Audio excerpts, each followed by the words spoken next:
Welcome to Let's Be Well Together podcast. We're your wellness check-in team. Join us each week or when you can. We enjoy exploring wellness concepts and reminding you to make time for wellness. This is episode 161. It is another week of Let's Be Well Together podcast, and it's John Webster. I'm here with Sheila Webster. Hi, John. Hey, Sheila. Okay, so excuse my voice. I've got a bit of a cold, but I'm going to plow through this the best I can. We haven't talked about financial wellness, economic wellness for a while. I remember the other day you saw a list of tips, and I thought, hey, let's talk about a few of them. Maybe not the whole list, but a few of them. So I'll read them out first, and then we'll go through them. Okay. First, give every dollar a job. Second, learn how to make money passively. And a third one I want to talk about is it's a game, learn how it works. Right. So let's start with give every dollar a job. Yes, I think that's really important because sometimes you make money and it comes in one hand and you don't even know what the other hand's doing. It's in and out so quickly that you're just not really giving every dollar a job. So I think it's really great reminder to keep an eye on your money and to use it accordingly. Be aware of what you're spending. This kind of ties back in our life experience to how we had to budget, especially when we were first married. Yeah. Especially when the kids were young. The result of that was, first of all, it was so hard to stay in the budget. So hard. You need such discipline. Yeah. But we did get that discipline. And then you start to realize you have to make every dollar count. But the habit you built over time, both of us, was to be what I call frugal. So some people call it cheap. I think frugal is not cheap. Yeah, so I agree. think frugal is you're careful where you deploy your money. I agree. I think it's just being careful of how you spend your money. Be careful of what you buy for groceries, for example, and make sure that you have it all accountable so that nothing goes bad, that you use it all before it goes to waste. Because it's just so easy. You're somewhere and you're like, oh, I went to the movie. I was going to go to the movie. I was going to buy the popcorn pop deal. You know how much that costs. And then you're there or maybe get the fancy cup or maybe get something else. Yeah. And whatever. I mean, that's kind of a dumb example, but the point is you're somewhere and you're just like, oh, okay, just a few bucks here, a few bucks there. And if you're thinking, I got to give every dollar a job, then it's a little harder to just buy the stuff you don't need. Or maybe you're shopping at the market. You went there to buy vegetables and you don't need a toque, but there's this toque with fancy colors and you're like, oh, a toque with fancy colors. I love it. Or that's on sale or this is on sale. And you're like, I don't need that. And I don't object to getting it. No. It's just that I think for me, I would rather stop and think, okay, wait a minute. Do I need it? Will I wear it? Is it a good deal? Is it something I really like? Because I can never find a hat that I like. So this is something I really want. Great, buy it.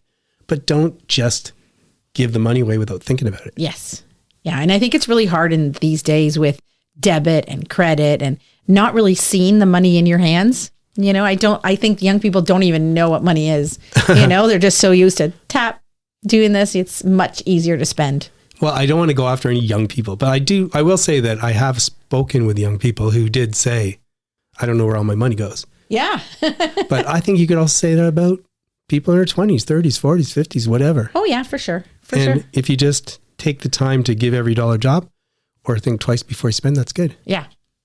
Let's move on to the second one, learn how to make money passively. And my impression was that wasn't something that struck you intuitively, like what it meant. I wasn't really sure what it meant, actually. How do you make money passively? It's like trying to make money by not making money. I don't know. No. So what that's trying to say is when you're working on a job, when you go to work, you punch the clock, you start work. Yep. You're active. Yep.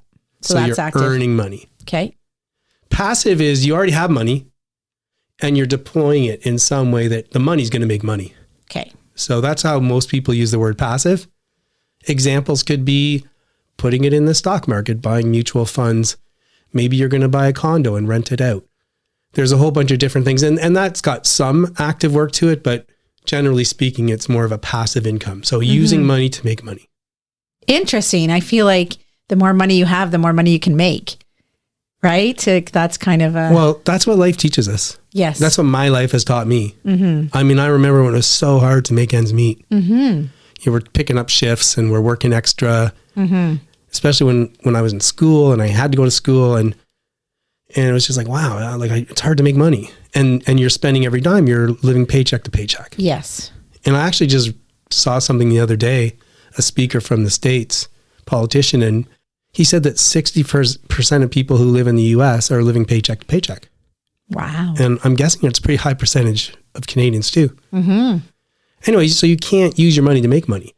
And then finally you get ahead, and it's kind of like the old expression, what's the definition of a bank? Somebody who only lends money to people who don't need it. Mm-hmm. Right? Yes.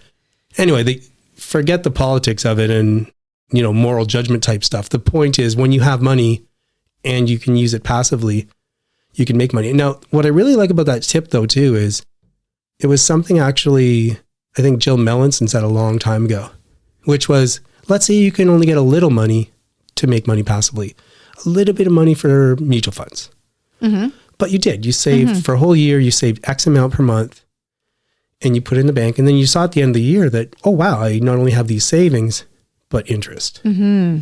Well, that kind of is encouraging to people to use more money. Mm-hmm. So instead of me spending it on all that extra fancy cup with my popcorn for the pop, yeah, I said, no, I'm going to save that because I kind of like this passive money. So I really like that idea of learning how to make money passively, because A, you'll make money, but B, you'll be more interested in not giving your money away. Right.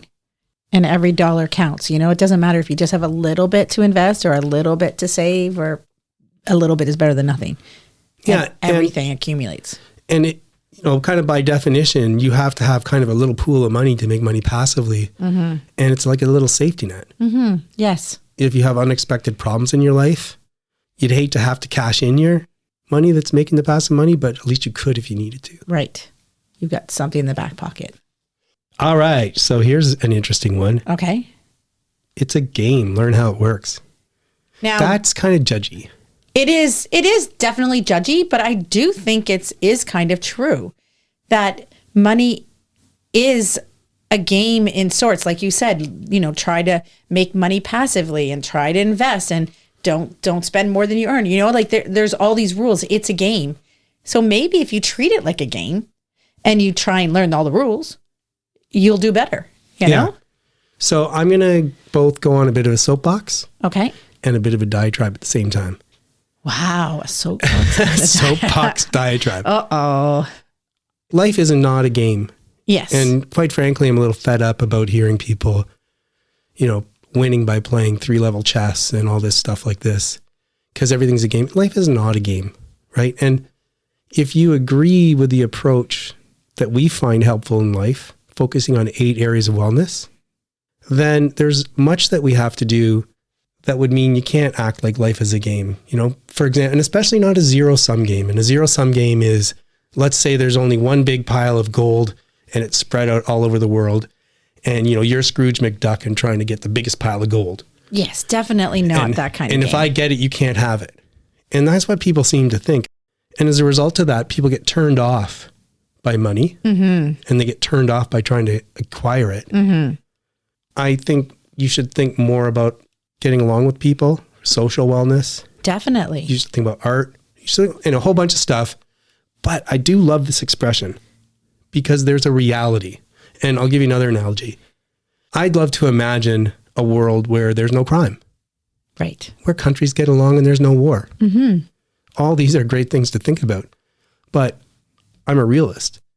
Even though I would strive for peace, though I would strive for harmony and all this stuff like this, I know that there's people out there who want to get stuff and who are dangerous, who are criminals, who will trick you, who will, take your money when you're not looking.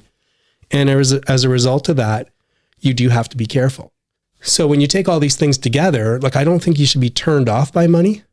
And I remember we talked a long time ago in a really early podcast about a guru we saw who told people, you guys should make money. And we're like, what? Yeah. And he essentially said, you are good people. It was a group of people, I think from Rotary.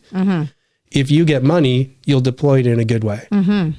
And therefore it would be great if a whole bunch of money went into your hands. Yeah, so because go out there and you'll get be money. helping the world. Yes. Because there's lots of things you can do with your money.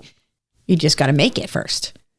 Yeah. So if you realize, okay, I do need money. Like there are 8 areas of wellness, but economics are a really important one. It is really important. How are you going to get money to go for your massage, to buy a gym membership, to get mental health help if you need help? Yes. Money is important. And in a large way, it is like a game. It is. I know. That's what I'm thinking. Like if you treat it like a game for yourself, like especially learning the rules of how to play it, right? That's the key. Now, let's forget about whether it's a game or not. The reality is there's a whole bunch of really important things you have to learn. Mm-hmm. Things about how interest works, how savings work, how stocks work, what's a mutual fund, how do you make passive income? Mm-hmm. These are all really important things. Mm-hmm. And if you don't learn about it, you're going to put yourself behind the 8 ball. Right. So I don't like the idea of treating life like a game, but I do like the idea of recognizing, just like I wish wars wouldn't happen. Yeah. Well, they do. Yeah. So we have to protect ourselves. Mm-hmm. And I wish money wasn't treated like a game, but it kind of is. Mm-hmm. So I better know the rules. Exactly. Guests are giving their time, expanding our minds. Today's interview is in the category of environmental wellness, and it touches on other categories of wellness. It's a local issue, which we will describe, but it's a great example of addressing a transportation issue in a way to help our environment, and it fosters wellness in other areas. We speak with MP Mike Morrice about all-day, two-way GO trains between Waterloo Region and Toronto, Ontario. Welcome, Mike. Thanks for having me, John. Good to be with you. Member of Parliament of Canada Mike Morrice is inspired by great things people can accomplish when we genuinely listen to one another, look to find common ground, and prioritize future generations. And before being elected, Mike founded Sustainable Waterloo Region. He co-created Climate Action Waterloo Region, piloted Canada's first Green Economy Hub, and later founded Green Economy Canada to share his work across the country. Mike was the first Green Party of Canada candidate to be elected in the province of Ontario, and since his election in 2021, Mike uses his platform to amplify his community's concerns. So Mike, let's please start by giving people some context. Can you describe what a GO train is and why car travel is challenging between Waterloo Region and Toronto? Well, first of all, because no one likes sitting on the 401. And what we've learned over the years is you can build more lanes on a highway and it doesn't solve the congestion issue. Canada, unfortunately, is the only G7 country that hasn't built high-speed rail. And we haven't even been very good at connecting passenger rail that is even slower. But unfortunately, some people will say, oh, that's because, in Canada, it's a big country and people are really spread out.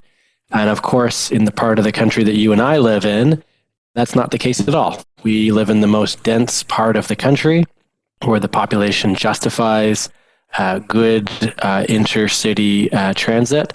And yet elected leaders have not prioritized it year over year. In fact, as we're recording this, we have another elected leader who wants to build an underground tunnel and maybe put cars through there. So there's just a car-centric mentality, not necessarily amongst folks in our community, but amongst our elected leaders. And it's something we need to be pushing back against if we're going to get projects done. A GO train then is a commuter train. It operates on tracks. I'm wondering, what are some of the advantages of commuter train travel compared to car travel between our region and Toronto? Well, this goes on and on. First of all, it's more reliable. You can predict how long you'll be on the GO train for, and on the 401, you never know how long you might get stuck in traffic for.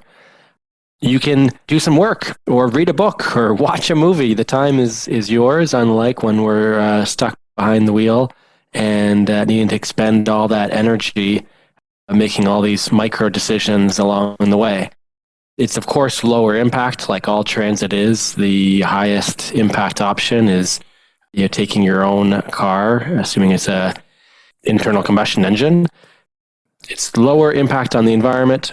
It's cheaper, it's more convenient, it's more accessible, and it's more reliable. Well, I can tell you, I actually go into Toronto maybe once every 6 weeks, and I used to live in Oakville and then Campbellville. These are places people won't know, but they're commuter train rides from Toronto that are much closer. So I'm a GO train person, and I've been GO training from Kitchener to Toronto. And I agree, like, it's the certainty. I can't stand it if you jump in the car And actually, a lot of times it's coming home that's worse. And you don't know if it's going to be 3 hours or an hour and a half, just no idea. And even though the GO train's a bit longer, it's nice to know the certainty, but also, like you say, I can do stuff. I can write. I can work on the podcast. Yeah. It's not just the 3 hours. It's the frustration of the 3 hours. It's hitting a wall of traffic and, the anxiety that comes with then missing an appointment as a result. But what we need to do in this country is get transit projects completed so that GO Train users like yourself have better options. Because we need to make it easier in this country for folks to make the choice. Either our family of 2 cars goes down to 1, or someone might say, I don't need a car at all. But as it stands right now, when intercity travel is so problematic, right now in our community GO Train service, you got like 6 options that leave between 5:45 and 7:15 or so.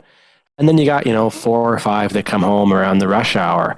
And so that's just not convenient enough. And it's going to lead more people to continue to have the more expensive choice of paying for insurance and buying a car for those who are privileged enough to do so. And so I'm really glad that, John, you've been using the GO Train. I want to see a lot more people use it. And that means we need better, more reliable service. It is a frustration, though, because it's not unusual for me to have to go in for a meeting or some kind of short trip, and then I'd like to come home, but I'd like to take the GO Train, but I have to wait for 3 or 4 hours for the first afternoon GO Train. And, so it's fairly inconvenient in that regard. It's completely impractical. And, if we were in a community like Hamilton, they already have every 15 minutes service to and from Toronto all day long. Our community was promised that same service by provincial leaders from multiple parties 12 years ago.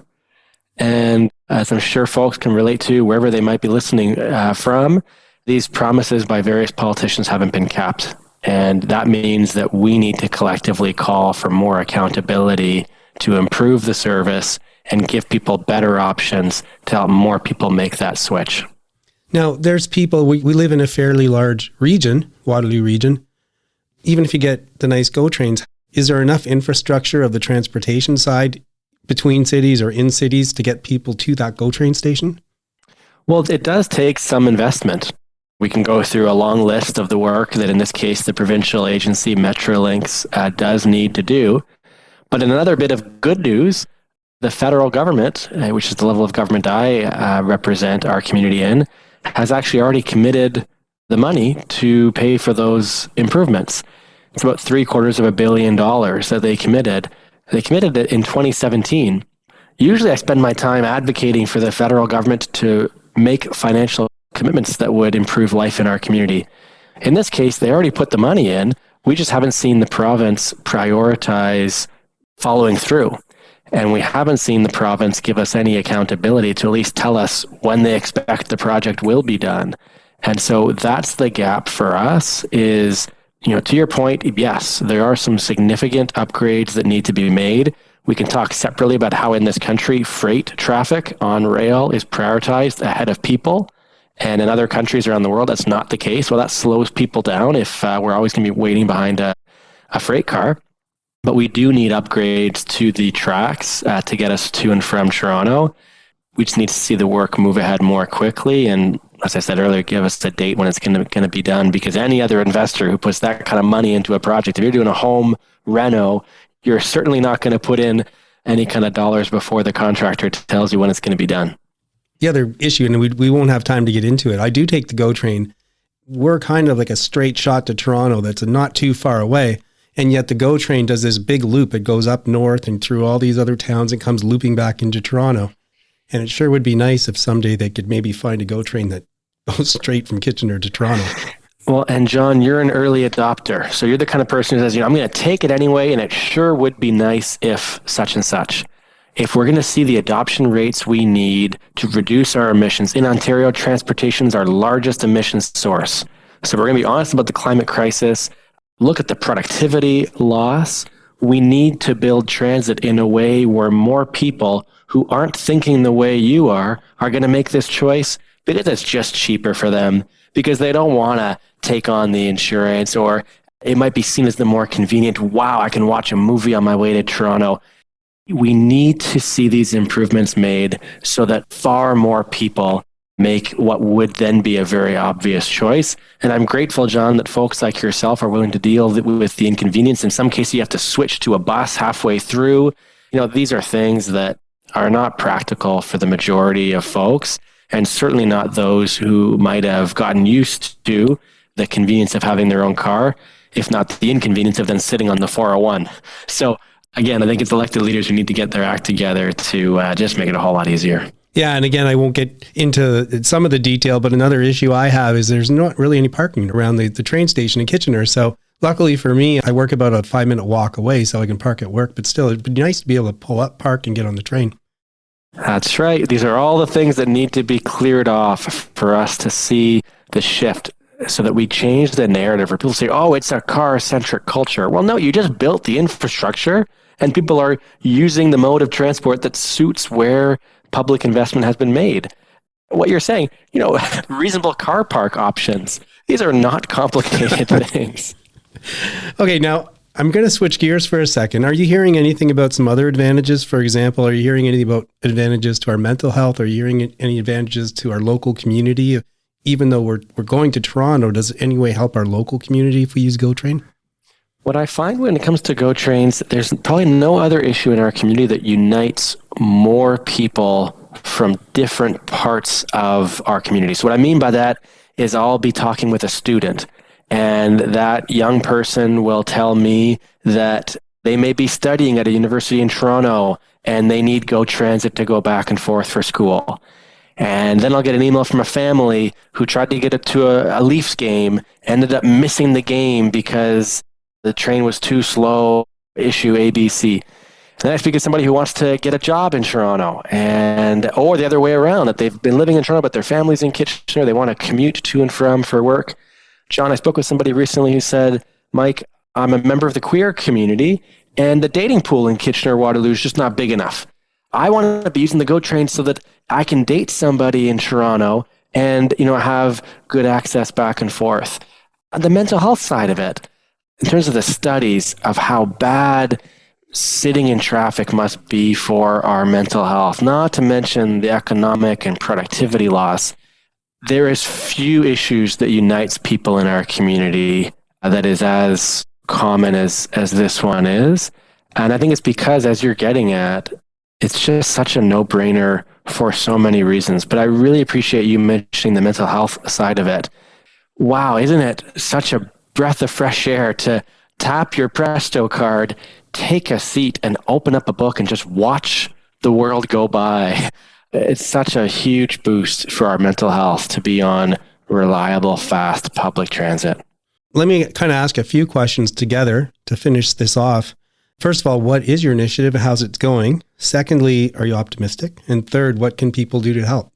So what I've been proposing as a federal MP is for the federal minister responsible of infrastructure to publicly call on the province of Ontario to give us a timeline, because we've been seeing, so long go by without that being the case. I actually just spoke with the minister this morning again. I think there's renewed momentum for some cross-party collaboration on something like this. And what folks can do is, number one, they could write their MPP to call for the province of Ontario to just do the thing, which is give us the timeline. And they can also write their MP to, as I've been doing, call on the federal minister to demand accountability. It's 40% of the project that the federal government has fronted back in 2017. And in my view, this is the most reasonable call, would be for them to demand accountability from the province on their investment. So get in touch with those two levels of government, particularly if you're living in Waterloo Region. You might have your own story and experience. I'd encourage you to share that story and that experience with your MP and with your MPP, and ask them what they've done lately to get accountability on two-way all-day GO Train service from Kitchener to Toronto. What's your optimism level? How's it going? Well, we've got maybe 6 weeks left before I'm expecting a federal election. And so that was my last conversation with the minister, is that we've got 6 weeks to work together to get something put forward. the current minister is somebody who believes in transit, who's taken the GO train before. And so I think we've got reason for some cautious optimism to at least see the federal government step up when it comes to their level of public calls for accountability from the province. We're in the midst of an election right now, and I seeing memos from the Premier's office telling Metrolinx not to share timelines on Eglinton Crosstown doesn't give me a ton of confidence.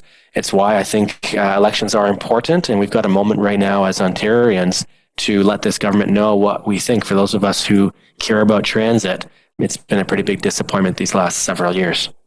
Well, I'm certainly hopeful because it would really help me out if we had the two-way transit all day. You may not know, but we are a podcast that explores 8 areas of wellness, and we ask every guest the same question, knowing that none of us can keep them all going at any given time. So we do a mini wellness check-in. So Mike, are you currently neglecting an area of wellness in your life? And if so, can you think of even one activity you could do to foster wellness in that area? Oh yeah, John. In my life, I think a lot about how well I'm sleeping, how well I'm eating, and how much exercise I'm getting. And if I'm honest with you, my partner's got 2 young kids, and I used to play hockey at 10 o'clock on Tuesday nights. And for anyone who's got young kids in their lives, 10 p.m. is just not a time that you end up staying awake for. And so what I need to be doing is finding a replacement for 10 p.m. hockey. It might be more like 6:30 a.m. going for a run, but I haven't been able to find that groove of regular, at least twice a week exercise. And I can feel it. I can tell, and I say it often, a person's no good to anybody else if they don't take care of themselves. I got to be taking better care of myself when it comes to getting good exercise a couple times a week. Okay, well, good luck. The other problem with that 10 o'clock slot, I remember this too. I don't actually play much hockey now, but I was so full of adrenaline when I got home. I couldn't fall asleep for like 2 hours. You're exactly right. And I bet in terms of health, if we had a practitioner on the show, they would probably tell us that's not the best time to be getting exercise at 10 o'clock. And that's probably the cheapest ice time. Right. But I would imagine it's far healthier to get good exercise at 8 o'clock in the morning than to get all fired up and unable to sleep at 11:30, which was the case for me oftentimes. Okay, well, thanks so much. It's great that we can get an MP or Canadian government to talk to us. And I wish you luck with your physical health. It's something that we talk a lot about. So thanks, Mike.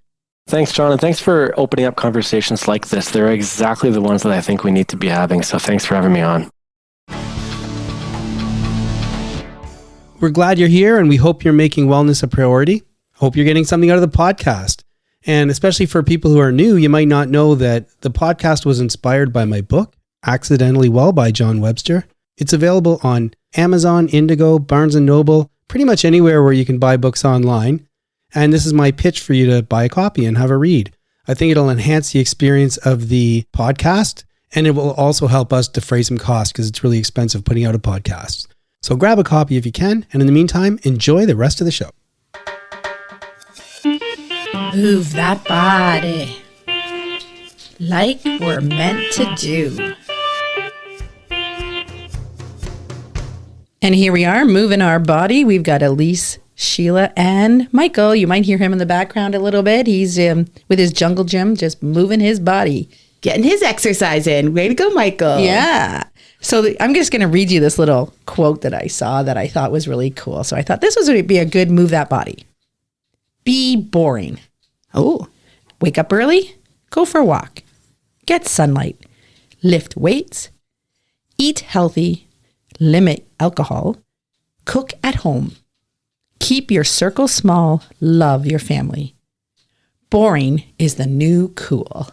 I agree. I love that. Yeah. I feel like the older you get, yes, the more you want to go back to basics and just that, be boring type of thing. Be boring. Yeah. I know reading something once on Facebook that said, the punishments you had as a kid are things you want as an adult. Yeah. Going to bed early or not having dessert, having to go outside. Yeah, things like that. Yeah. Being punished, not allowed to go out, and you're like, you don't want to go out. Oh, no, that's great. I don't want to go out. I want to stay in. I'm in my pajamas. Yeah.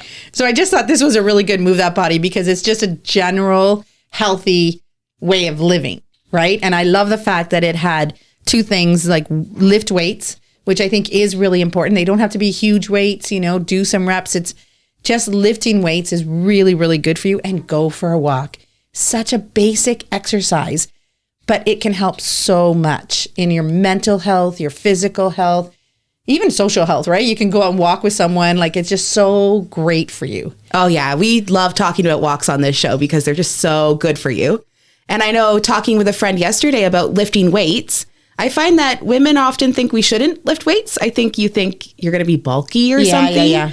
But it just makes you feel so good. And it's so good for that muscle loss that we often get. And also so good for your bone density, which is important, especially for women. Especially for women. So I love lifting weights. It just makes my body feel so strong and powerful. And I find it makes my upper body feel lighter. So when I carry myself, I feel like I just have better posture. It's amazing. Yeah, I agree. I love lifting weights. And I don't have to do really heavy weights or lots of reps. Just do different, from different muscle groups. Love it. It can be intimidating for people who have never tried it before. If you go to the gym and you go to the weight room, you see all the guys, grunting and lifting really heavy. But I encourage people to try, because once you get into it, it's a lot of fun. And it's not that hard. No. Like, there's a lot. Like, if you just want to look online, just do one exercise at a time. Like, look and say, I'd like to do my biceps. And then just put that in there and say simple bicep exercise, and it'll show you.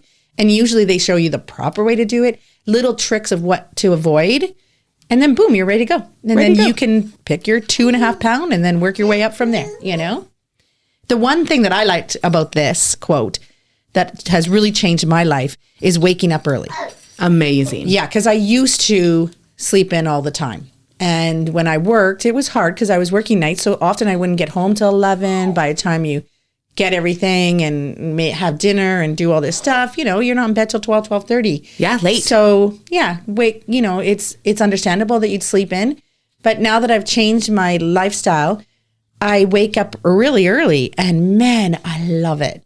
I feel like I can get so much done in the morning. I feel more invigorated too in the morning, like watching the sunrise, and it just almost wakes your whole body up. Yes. And I feel like I'm living, So I really, really enjoy waking up early and getting things done. There's nothing more satisfying than finishing my day at work, knowing I've already gone to the gym, I've already prepped some food for dinner, I've done my work. Now I can just relax. It just feels so good. Yeah, I love that. I love waking up. And of course, go for a walk, get sunlight. So important. Yeah, and it's really hard right now in the winter. I feel like the sun doesn't even come up some days, right? So just gray all day. Yeah. So when it does come up, when the sun is out, get sunlight, however you can, if it's just in a window. But, going for a walk's a great way to get sunlight. But we need sunlight. Yes. I remember reading once that we are basically just complicated plants. Yeah. You need sunlight, you need water, very important. A lot of people overlook that.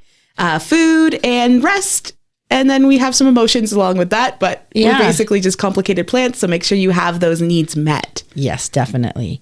Keep your circle small. Love your family. I do feel like that's important to, keep your circle but also connect with that circle. Make sure you connect with those people, your grandparents, your parents, your close friends, that small circle.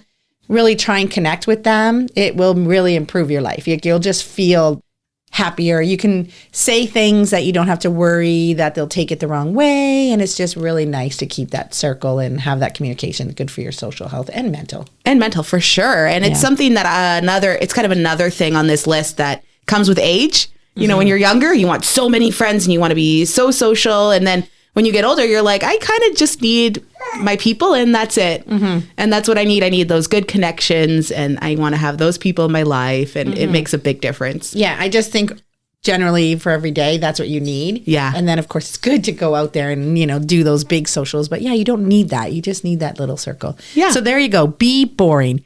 Boring is the new cool. Please remember that we're not providing advice. We hope to inspire you to work towards balance, and we urge you to consult with qualified people if you need advice. The people on the show are speaking in their personal capacities. Their views expressed are their own, and don't represent the views or opinions of their outside contacts, their employers, or anyone else. We try to get things right, but we can't guarantee everything we say is correct, or that the things we talk about will work for you. Let's be well together And let's be sure to do that in a safe way.